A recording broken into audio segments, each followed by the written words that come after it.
Segunda de Corintios 8 del 1 al 10. Asimismo, hermanos, os hacemos saber la gracia de Dios que se ha dado a las iglesias de Macedonia, que en grande prueba de tribulación la abundancia de su gozo y su profunda pobreza abundaron en riquezas de su generosidad. Pues doy testimonio de que con agrado han dado conforme a sus fuerzas y aún más allá de sus fuerzas, pidiéndonos con mucho ruego que les concediésemos el privilegio de participar en este servicio para los santos. Y no como lo esperábamos, sino que asimismo se dieron primeramente al Señor y luego a nosotros por la voluntad de Dios. De manera que exhortamos a Tito para que, tal como comenzó antes, asimismo acabe también entre vosotros esta obra de gracia. Por tanto, como en todo abundéis, en fe, en palabra, en ciencia, en toda solicitud, y en vuestro amor para con nosotros, abundad también en esta gracia. No hablo como quien manda, sino para poner a prueba, por medio de la diligencia de otros, también la sinceridad del amor vuestro. Porque ya conocéis la gracia de nuestro Señor Jesucristo, que por amor a vosotros se hizo pobre, siendo rico, para que vosotros con su pobreza fueseis enriquecidos. Y en esto doy mi consejo, porque esto os conviene a vosotros, que comenzasteis antes no solo a hacerlo, sino también a quererlo desde el año pasado. Amén. Cuando el pastor me pidió que pudiese compartir algo, me dijo, bien, hoy nos toca compartir parte de lo que sería un domingo misionero. Entonces me dijo, bien Elías, entonces habla del dar. Y dije, bueno, escuchando, leyendo por ahí distintos libros, escuchaba al pastor Miguel Núñez, que es el pastor de la Iglesia Bautista Internacional, y él decía, bueno, 2 de Corintios 8 del 1 al 10 es el pasaje más claro que hay en la Biblia y más llano, él decía, y decía, Señor, se nota que es más santo que yo, porque tomar esto con precaución, de temor reverente ante el Señor. Pero si tuviésemos solamente, imagínense que solamente la Biblia tuviese un libro y 2 capítulos, y estos fueran 2 de Corintios, capítulo 8, y el capítulo 9 de la Biblia, tendríamos suficiente información en estos 2 capítulos de cómo dar a Dios. Hay suficientes verdades en estos 2 capítulos para animarnos de la mejor manera posible a dar a Dios de una manera gozosa y sobreabundante.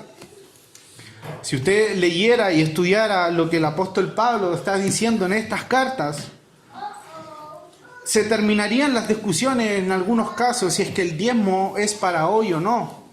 Porque muchas veces esa es la interrogante, muchos dicen o preguntan, el diezmo sigue vigente, pero si usted leyera, o sigue vigente o no, pero si usted leyera capítulo 8 o el capítulo 9, ni siquiera estaría preguntando eso hoy en día. Cuando se trata del dar, Dios te está liberando de uno de los más grandes o el más grande ídolo de la humanidad, que tiene que ver con el dinero. La pregunta sería, ¿por qué me cuesta tanto libremente el deshacerme de algo, el deshacerme de una cosa, de un hábito, del dinero, de una práctica? Y esta sola pregunta revela muchas cosas o revela muchos ídolos que tenemos nosotros. Ayer compartíamos con los jóvenes la historia del joven rico. Siendo él un hombre ejemplar, se presenta delante de Dios y le dice, maestro, ¿qué debo hacer para heredar la vida eterna? Y él le dice, vende todo lo que tú tienes y dalo a los pobres. Este versículo termina diciendo, y él se fue triste porque era muy rico, porque tenía su esperanza en esto, en lo material. Pero no debemos cuestionar en algún sentido la motivación del por qué se está entregando. No es problema de nosotros, en este caso, el concepto de en qué se utilizará lo que se entrega a la iglesia, a menos que tenga un fin que no sea la extensión de su reino. Porque si nosotros cuestionáramos el tema del dar, estaríamos demostrando el verdadero motivo de nuestra ofrenda o de nuestro diezmo. Entonces quiero que analicemos juntos los versículos que leíamos anteriormente, algunos aspectos importantes que encontramos en estos versículos. El versículo 2, por favor.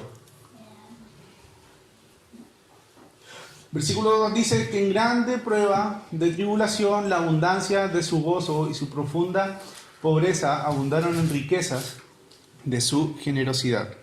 En medio de la aflicción, entonces, es posible disfrutar del gozo abundante y tener generosidad en medio de una iglesia. Pero quiero hacer un par de preguntas retóricas con respecto a esto, con respecto a los versículos que leíamos anteriormente. Quiero que a través de estas quizás preguntas retóricas podamos también examinar nuestra vida y nuestros corazones. La pregunta es, ¿acaso cuando Dios o cuando estás en escasez, Dios no está? Él es soberano en todo y Él sigue siempre en su trono firme, en todo momento. Si nosotros muchas veces no ofrendamos o no entregamos nuestro diezmo por nuestro estado financiero, esto dejaría en cero la soberanía de Dios en tu vida. Porque Dios tiene el control de toda situación y Él es quien trae provisión a nuestra vida. Si tú entonces no quieres ofrendar, no quieres dar una acción de gracia, no quieres hacer algo por tu estado financiero, anulas la soberanía de Dios en tu vida. Estás negando que Dios es soberano por sobre todas las cosas. Otra pregunta sería, ¿cuándo fue la última vez que en tiempo de escasez experimentaste un gozo profundo? Creo que nadie o casi nadie ha experimentado un gozo profundo en momentos de escasez. O si lo hiciste, lo más probable es que te hayan mirado de manera extraña, porque la gente no entiende esto. Me acuerdo cuando recién comenzábamos nuestro matrimonio con Vanessa, hubo un tiempo en que estuve sin trabajo, ella me mantenía como corresponde. Estuve sin trabajo y pasó algo, no dudo que sea la soberanía de Dios ahí. Quizás cuando lo compartí otras personas me dicen sí, pero es que son solo dos. Pero nosotros podemos dar testimonio del gas eterno, del cilindro de gas eterno. Llegaba el momento de pagar las cosas y decíamos, bueno, no nos alcanza para el gas, pero no importa porque el gas sigue funcionando.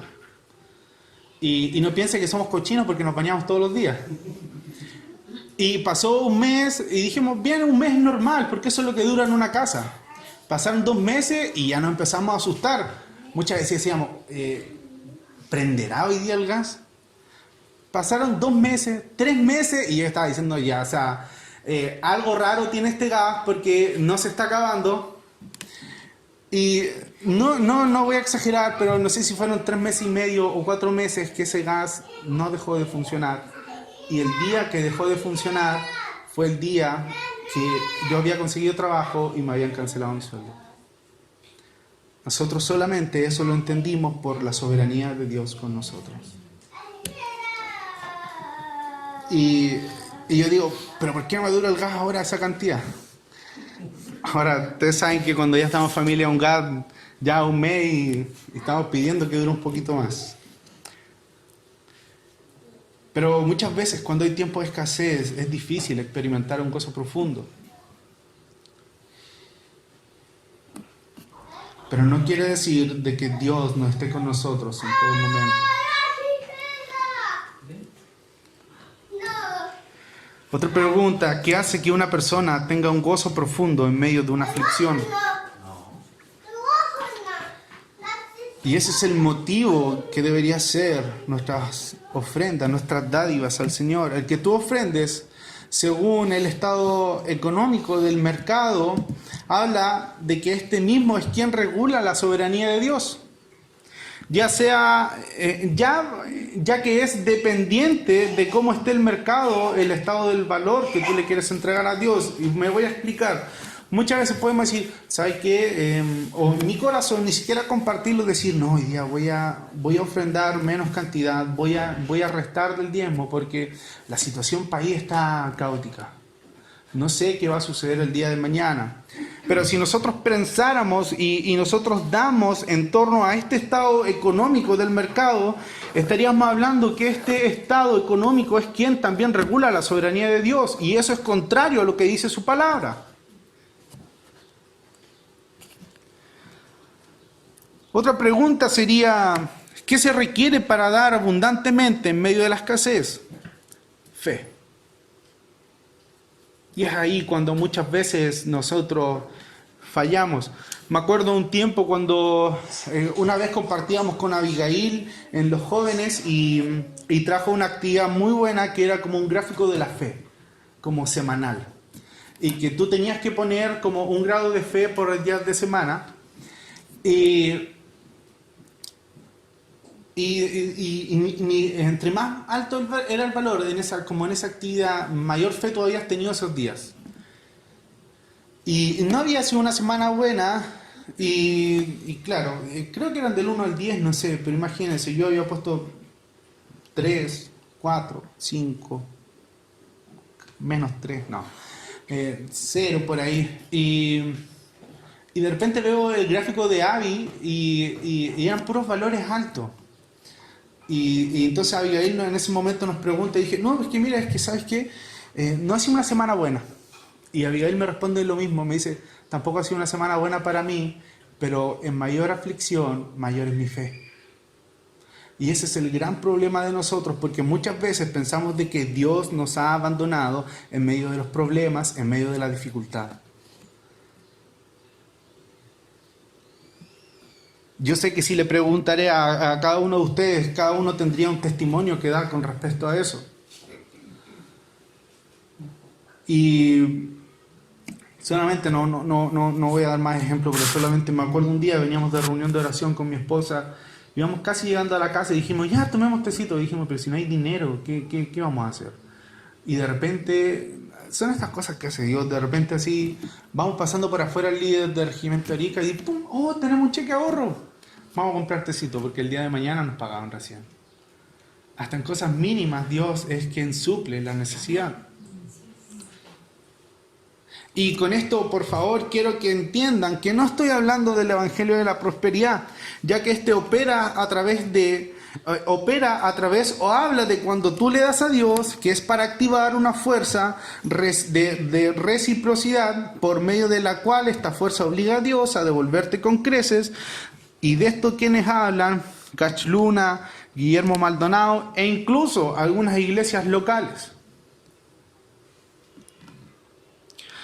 Y todos los discípulos de estas personas hablan con respecto a esta herejía, y todos los que enseñan este modelo o este movimiento de la prosperidad, lo que están enseñando son herejías y por lo tanto son herejes. No tengo problema en denunciar este tipo de personas y este tipo de prácticas que son verdaderos embaucadores de la fe. No se trata de eso. Versículo 3.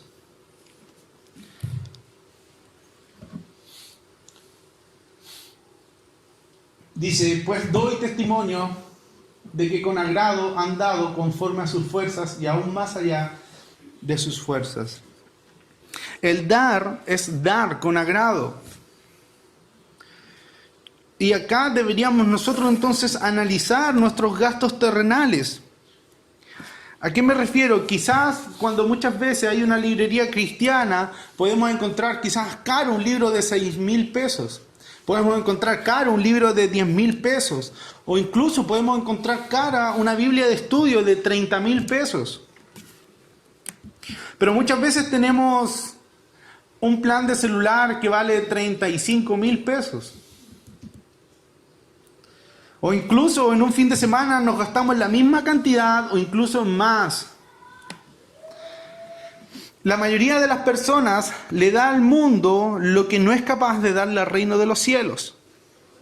Le da al mundo en donde va a vivir 70, 80 años en comparación a una vida eterna en el reino de los cielos. La mayoría de las personas hablan más de estos 70, 80 años que va a vivir acá que lo que va a vivir en el reino de los cielos, que sería una eternidad. Y con esto no estoy diciendo que usted invierta su dinero en los libros. Si puede hacerlo, creo que es una manera bastante sabia de invertir, de leer, de escudriñar sus escrituras, las escrituras del Señor.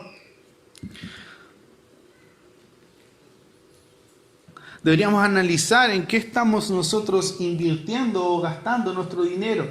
Si es en lo terrenal, donde va a vivir 70 u 80 años, o es en el reino de los cielos. Cuando muchas veces converso y con respecto a la contingencia de hoy en día, no más FP y todas estas demandas sociales que están súper bien estas demandas. Pero ¿qué es lo que se exige? No más AFP o jubilaciones dignas, ¿cierto? ¿Sabe qué? Le voy a dar mi punto de vista con respecto a esto. Ni siquiera tengo imposiciones. Este año recién empecé a imponer. Yo creo que debo tener una laguna casi de 10 años. Pero ¿sabe qué? Ni siquiera me interesa saber cuánto va a ser mi pensión de jubilación. ¿Sabe por qué? Porque confío en un Dios soberano. Y con cada persona que ha hablado de este tema le he dicho exactamente lo mismo. ¿Qué sé yo lo que va a pasar cuando tenga 65 años? Ni siquiera sé si voy a estar acá o si Dios tiene un plan distinto para mi vida. Y si llegase a los 65 años y con 3 años de laguna en imposiciones, no me importa porque Dios es mi proveedor. Dios va a suplir toda la necesidad que haya en mí y en usted. Estoy hablando al margen, estoy diciendo, está bien, es aceptable que se pidan estas demandas. Es más, podemos estar de acuerdo en todas. Pero, ¿en dónde está nuestro foco? ¿En dónde está nuestro foco? ¿Dónde estamos poniendo nuestra esperanza? Eso compartíamos ayer con los jóvenes. ¿Dónde está nuestra esperanza? ¿Está en un cambio de... ¿Está en un cambio? ¿Me avisan algo por interno? ¿Que module? Gracias. Por interno, sí, ya. ¿En dónde está puesta nuestra esperanza? ¿Está en los cambios sociales? ¿Está en que renuncie Piñera? ¿En una nueva constitución? ¿Esa es la esperanza del cristiano? No estoy diciendo que esté mal, puede estar bien. Versículo 4, por favor. Dice, pidiéndonos con mucho ruego que les concediésemos el privilegio de participar en este servicio para los santos. Dar es un privilegio y no es que tengamos que compartir nuestros privilegios, como dijo la esposa de la presidenta. Porque fíjense que esto habla de dónde está puesta la esperanza en el mundo, en los privilegios o en el estatus que una persona pueda lograr. Pero ¿saben cuál es el mayor privilegio de nosotros los cristianos? Es que hemos tenido la vida eterna, hemos sido justificados por Dios.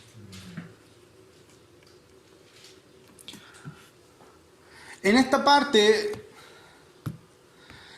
la iglesia de Macedonia, los macedónicos se acercaban a Pablo y le decían al apóstol Pablo, al último, por si acaso no existen más apóstoles hoy en día.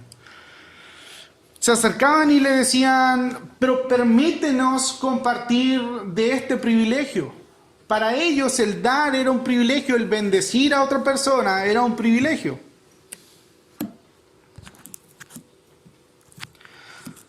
Versículo 5.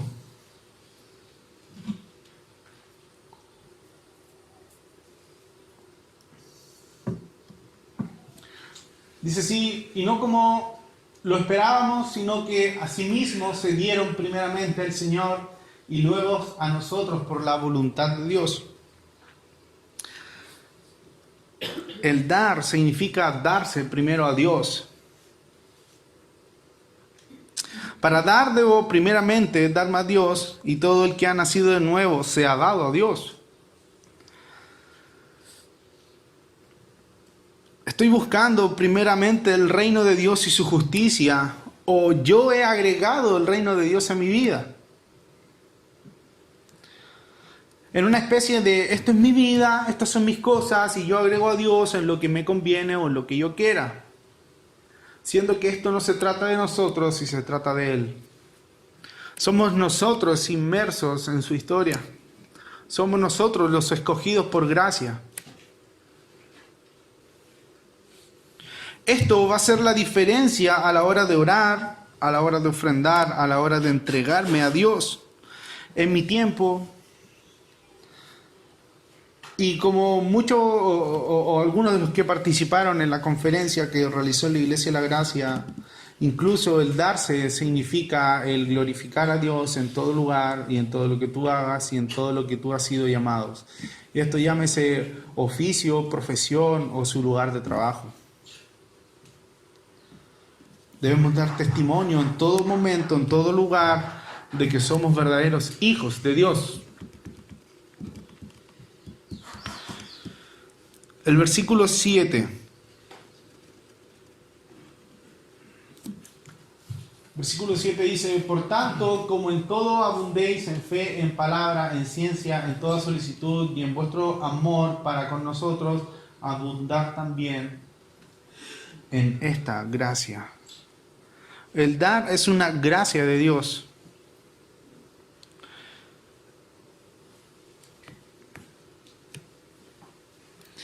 Y esta gracia de Dios va a estar motivada por el amor en el versículo 8. Dice así el versículo 8. No hablo como quien manda, sino para ponerme a prueba por medio de la diligencia de otros, también la sinceridad del amor vuestro. El motivo entonces, el dar es una gracia de Dios y este está motivado por el amor. Y el amor es el mayor motivador bíblico, bíblicamente hablando, para la vida del cristiano. El Señor Jesús lo enseñó así en Mateo 22, del 37 al 39. Es un versículo muy conocido por todos nosotros y dice así, Mateo 22, 37 al 39, dice: Jesús le dijo: amarás al Señor tu Dios con todo tu corazón y con toda tu alma y con toda tu mente. Este es el primero y gran mandamiento. El segundo es semejante: amarás a tu prójimo como a ti mismo. Para dar entonces debo amar al Señor, debo amar a Dios y luego amar al prójimo. Porque cuando yo amo al prójimo como a mí mismo, voy a querer darle lo que yo me doy a mí. Y cuando participaban tiempo atrás en grupos de juveniles, cuando de haber tenido 14 o menos años, la persona que en ese momento estaba a cargo me llamó la atención lo que ellos hizo y lógicamente hubo ahí una enseñanza, porque saben que cuando alguien iba a pedir a la casa mercadería, cierto que a muchos nos pasa, yo aprovechaba de entregarle todos los porotos que habían, porque no me gustaban los porotos, y si no habían porotos aprovechaba de entregarle otra legumbre. Y si había flan, le entregaba flan, porque tampoco me gustaba. Entonces yo no daba amando a mi prójimo. Yo estaba entregando lo que yo no quería para otro, justificando en lo que yo estoy haciendo. Lo estoy haciendo bien porque lo estoy bendiciendo, pero no lo estoy amando como Dios nos manda acá. Entonces esta persona, bueno, sigo entregando porotos, pero me gustan ahora. Esta persona entonces nos dice, nos estaba hablando con respecto también a esto y nos dicen: ¿sabe qué? Chiquillo, en ese momento, yo cuando voy al supermercado, y no estoy diciendo que tiene que hacerlo, estoy diciendo lo que ella hacía. Dice: yo cuando voy al supermercado tengo, no dos carros, y tampoco estamos hablando de que era una persona con muchos recursos, pero me llamó mucho la atención y lo que ella hacía. Dijo: yo tengo dos carros o tengo dos tipos de compras. No quiero hablar de marcas, por favor, pero dijo: yo compro calidad media y una calidad alta. Y adivinen cuál consumía ella. Calidad media. Decía, nosotros damos lo mejor a las personas que vienen a pedir. Cuando nosotros entregamos, en este caso, si lo hacemos práctico, tenemos que entregar algo primero que nosotros mismos seamos capaces de consumir si estamos hablando de alimentos. Si estamos hablando de entregar, por ejemplo, una primicia, si estamos hablando de entregar ropa, como muchas veces lo hemos solicitado, usted está entregando algo que usted mismo sería capaz de ponérselo. Tenemos que dignificar en eso al Señor en todo. Es lamentable cuando muchas veces ha llegado cosas en mal estado, cosas rotas, como que la gente se deshiciera y pensara que esto, en vez de botarlo a la basura, lo voy a dar a otra persona porque esa persona tiene necesidad. Pero no estás amando a tu prójimo como a ti mismo, porque no eres capaz de ponerte eso, de consumir eso, o no eres capaz de sobrevivir con lo que tú estás entregando.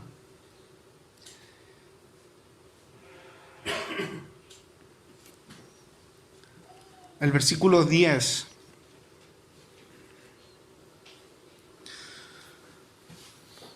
Dice así: y en esto doy mi consejo, porque esto os conviene a vosotros,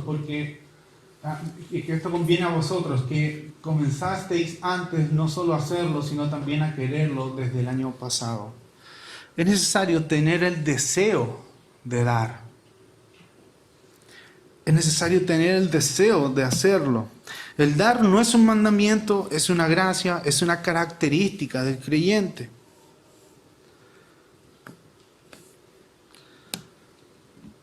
Muchas veces también cuando, ¿cierto?, se nos acerca una persona en estado de ebriedad o borracha y nos solicita, muchas veces decimos, no, yo no le doy porque no voy a contribuir con ese vicio. Creyéndonos muchas veces más santos que esas personas, no viendo la tremenda necesidad que tiene la persona. Pero ¿saben qué? Lo que muchas veces me enseñaron, tú tienes que dar sin importar lo que esa persona vaya a hacer. Porque acá en ningún momento dice, da solamente si él lo necesita, da solamente si él está pidiendo para esto. Esto es dar. Muchas veces le he entregado, muchas veces les digo, mira, toma, ¿sabes qué? Yo lo único que te pido es que no lo ocupes para otra cosa, y si lo vas a hacer, busca a Dios. Muchas veces cuando pasamos al lado de una persona en situación de calle, que está orinado, que está defecado muchas veces, que quizás cuánto tiempo lleva sin bañarse, muchas veces somos escrupulosos delante de estas personas. Muchas veces preferimos cambiarnos de vereda para no pasar junto a ellos. Muchas veces preferimos cambiarnos de veredas para evitar que nos estén solicitando algo. Muchas veces incluso algunas personas los corren y de malas maneras algunos son golpeados. Es necesario tener el deseo de hacerlo. Con mi esposa hace un tiempo atrás, también, no entiendan, no digo que esto es malo, pero cosa que había en la casa que no se usaba, Feria Las Pulgas sábado. Y prefería sacrificarme y levantarme a las 5 de la mañana para agarrar un puesto ahí en Parque Pedro Valdivia, tener que esperar 2 horas a oscuras, muerto de frío. Y quizás yo decía, esto lo voy a vender 5.000, y quizás en ese momento uno lo vendía hasta en 500 pesos. Y muchas veces dijimos, ¿sabes qué? Esto no es lo que está en nuestro corazón.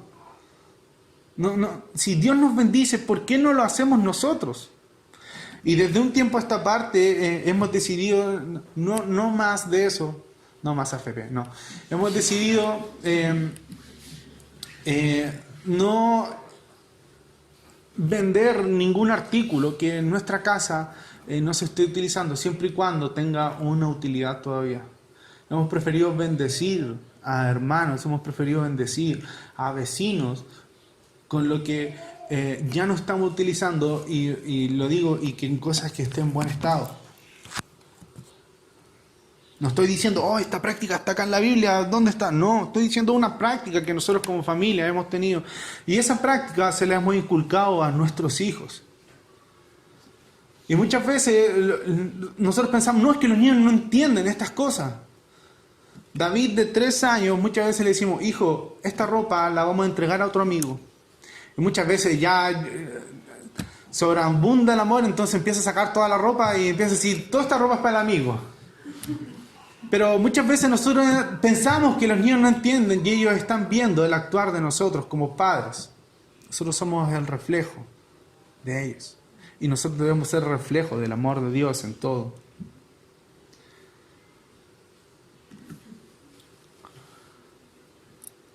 Por eso esto no se trata de hablar de ofrenda, no se trata de hablar del diezmo. Se trata de entender el por qué es necesario el dar. Ahora, si usted cuestiona en lo que se utiliza, ¿sabe qué? Mire lo que voy a decir, tiene todo el derecho a hacerlo. Porque muchos hermanos nuestros, o así llamados, han dado mal testimonio o mal uso de estos dineros. Ayer compartíamos en este diplomado que estábamos haciendo y el mismo pastor decía, ¿saben qué? Si hubiese un candidato evangélico, yo no votaría por él. Porque hasta en nosotros mismos ya se ha corrompido eso. Tenemos que ver el diputado Durán y todo lo que han hecho. Han sido malos ejemplos y no han dejado mal a nosotros, los cristianos. Por eso no se trata, como les decía, de hablar de ofrenda, no se trata de hablar del diezmo, no se trata de hablar de eso. Se trata de que le entendamos qué es el dar. Por eso yo le decía, si usted lee atentamente 2 de Corintios, capítulo 8 y el capítulo 9, usted ni siquiera cuestionaría el por qué o el qué se está utilizando. Si usted quiere que le dé datos brutos, datos duros de lo que se hace, compartíamos el domingo pasado, este mes ayudaron a 4 familias con la acción de gracia que usted trajo a la iglesia.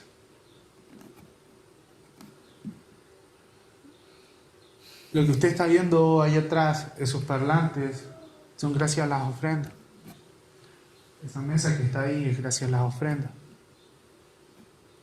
No estoy hablando de ofrenda monetaria, ojo, entiendan eso. Solamente por eso, si usted quiere datos duros, datos brutos, ahí está lo que se hace. Todo es para la extensión del reino. Entonces es necesario. Versículo 7 decía, dar es una gracia, y el versículo 8, y esta gracia está motivada por el amor. Y es necesario, para ir ya terminando con esto, es necesario amar a Dios como Él quiere que le ames, amar a tu hermano como Dios quiere que le ames. Porque cuando ames a Dios como Él quiere ser amado, ese mismo amor de Dios va a generar el otro amor, que es amor por tu hermano, y ese será tu mejor motivación para ofrendar, para dar. Y no será por obligación, no será por imposición, no será porque te sientes culpable, no será por presión, no será para que el qué dirán, será porque tú amas la causa de Cristo y estás interesado más en ver el reino de los cielos que tu propio reino. Yo le invito a que pueda inclinar sus ojos y decirle, Señor, examina mi corazón y qué hay de mal en mí. Si es que en este caso, en este sentido figurado, existe algún ídolo en mi vida, quizás puede ser mi trabajo, quizás puede ser mi situación, mi lugar, algo que esté impidiendo el sentir, el experimentar lo que es el dar, entendiendo que es un privilegio, que es necesario darse primero a Dios, que el dar es una gracia, que esta gracia está motivada por el amor. Y este amor es el mejor motivador que nosotros podemos tener. Cierre sus ojos, incline, vamos a orar. Señor, examina nuestro corazón. Examina, Señor, nuestra vida. Y te pedimos perdón, Dios, si muchas veces hemos fallado delante de ti, Señor. Señor, examina cuál es realmente nuestra motivación, Dios.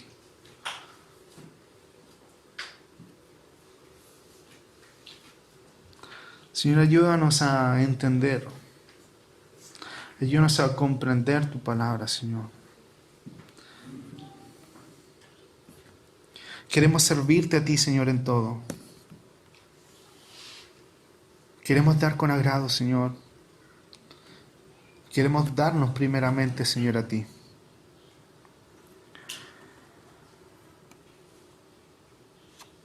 Te bendecimos, Señor, en todo, Señor.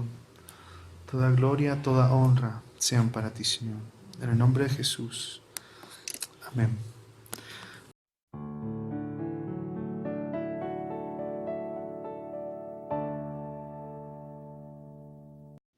Si te gustó este video, dale like y suscríbete a nuestras redes sociales para recibir nuestras notificaciones. Que Dios te bendiga.